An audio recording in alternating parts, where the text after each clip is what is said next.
Alhamdulillah Rabbil Alamin. Wassalatu wassalamu ala asyrafil anbiya wal mursalin wa ala alihi wa sahbihi ajma'in. Masih lagi bersama dengan saya, Ustaz Amir Halal. Hari ini kita nak bincangkan sedikit berkenaan dengan air.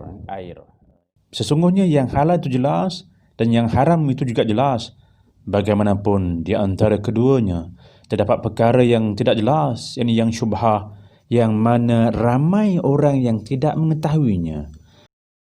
Masih lagi bersama dengan saya, Ustaz Amir Halal. Hari ini kita nak bincangkan sedikit berkenaan dengan air. Sekarang ni sibuk orang berkatakan tentang air. Ada yang dapat air, ada yang tak dapat air. Ada yang orang marah kerana air. Tapi ada juga orang yang membicarakan tentang air ini dari sudut sama ada ianya itu ada bahan-bahan yang boleh dikatakan yang halal ataupun juga yang haram. Selain dibincangkan dari sudut airnya adanya E. coli yang boleh mendatangkan kemudaratan, tapi saya nak memberikan respon sedikit berkenaan dengan apabila pengarah bahagian pengurusan halal JAKIM mengatakan bahawa berhati-hatilah kepada restoran-restoran yang menggunakan filter. Jadi kalau sebelum ni kita lihat bahawa dibincangkan berkenaan dengan inilah pinggan, cawan, gelas. Contohnya gelas ini kan, gelas ini sebelum ni kita bincangkan berkenaan dengan seramik yang sama ada dibuat daripada tulang ataupun tidak. Jadi dalam ini juga dibincangkan tentang airnya. Cawan yang juga sama yang saya pegang untuk yang gambar profil saya kan. Baik, tentang air ini juga kecoh jugalah dibincangkan berkenaan dengan banyak penapis air yang ada di Malaysia ini dikatakan sebagai tidak halal. Sebenarnya isu tentang penapis air ini bukan isu baru, isu yang telah lama juga JAKIM membincangkan tentang isu ini. Sebab tu antara kriteria kalaulah mana-mana air yang menggunakan water filter, yang menggunakan penapis air ini, wajib kena ada sedia halal ke atas karbon, atau juga disebut sebagai activated carbon aktif ini yang mereka gunakan. So kena pastikan kalau kata di rumah anda adanya penapis air, sama ada penapis air yang berada di luar pagar atau juga yang hampir dengan punca air yang utama itu, sampailah kepada water filter juga penapis air yang ada dalam rumah kita. Tak kiralah apa jua pun jenis jenama sekalipun, yang paling penting, yang afdalnya carilah water filter yang semuanya itu adalah yang mempunyai logo halal. Sama ada logo halal yang JAKIM dan juga JAIN keluarkan, termasuk juga logo halal yang dibawa daripada luar negara yang diiktiraf oleh pihak JAKIM. Cuma apakah isunya?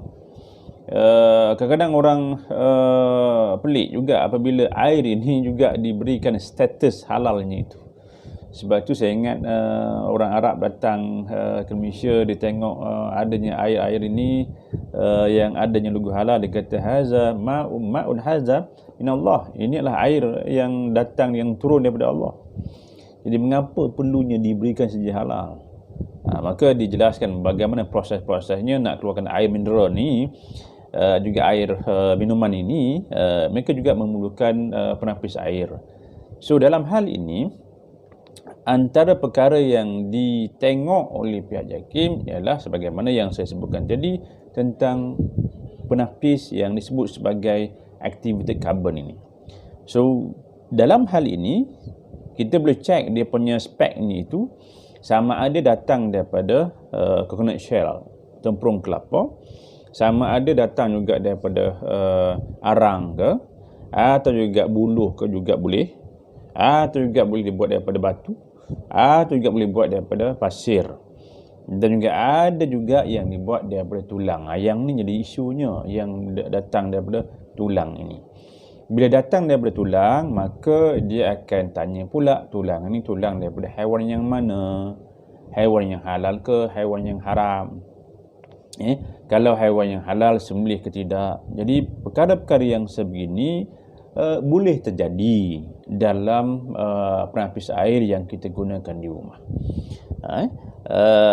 Yang terbaik sebagaimana yang saya sebutkan, cari yang ada logo halal. Kalau tak pun juga kena tanya kepada orang yang menjual. Kena tanya kepada orang yang menjual, minta dia punya spesifikasi produk tu untuk yang karbon ini dia buat daripada apa. Dia buat daripada apa? Mesti minta. Dan juga kalau dia gagal nak memberikan yang tu, tak payah. Cuma dalam hal ini yang terbaik carilah yang ada logo halal. Oleh kerana itu, itulah isunya. Termasuk juga di restoran-restoran yang menggunakan air, dia mesti ada filter. Filter tu juga kena pastikan juga. Sebab ada filter air yang menggunakan membrannya itu sebagai penapis itu dibuat daripada talu. Talu ni adalah lemak haiwan. Jadi kalau kata lemak haiwan itu ialah lemak haiwan apa? Sembelih ke tidak?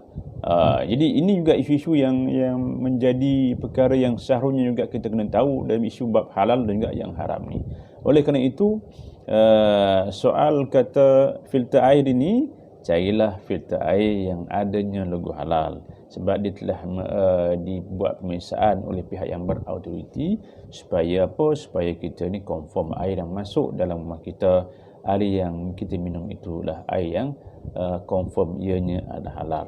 Walaupun air itu asalnya air daripada sungai, tapi filter itulah yang akan mengakibatkan sama ada ianya itu dicemari dengan perkara-perkara yang disebut sebagai yang haram ataupun juga yang halal. Sebab kita kena ambil yang halal saja kan. Sebab ini banyak perkara-perkara yang terlihat yang boleh mendatangkan keraguan.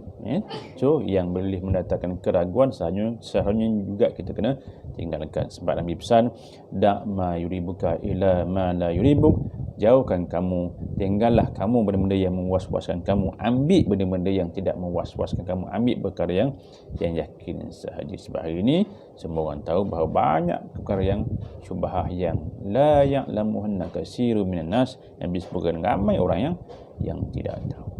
Oleh kerana itu, kalau tak tahu kena tanyalah orang yang tahu. Jangan lupa tengok dalam saya punya channel Ustaz Ambil Halal. Jadi sekian, Assalamualaikum warahmatullahi wabarakatuh.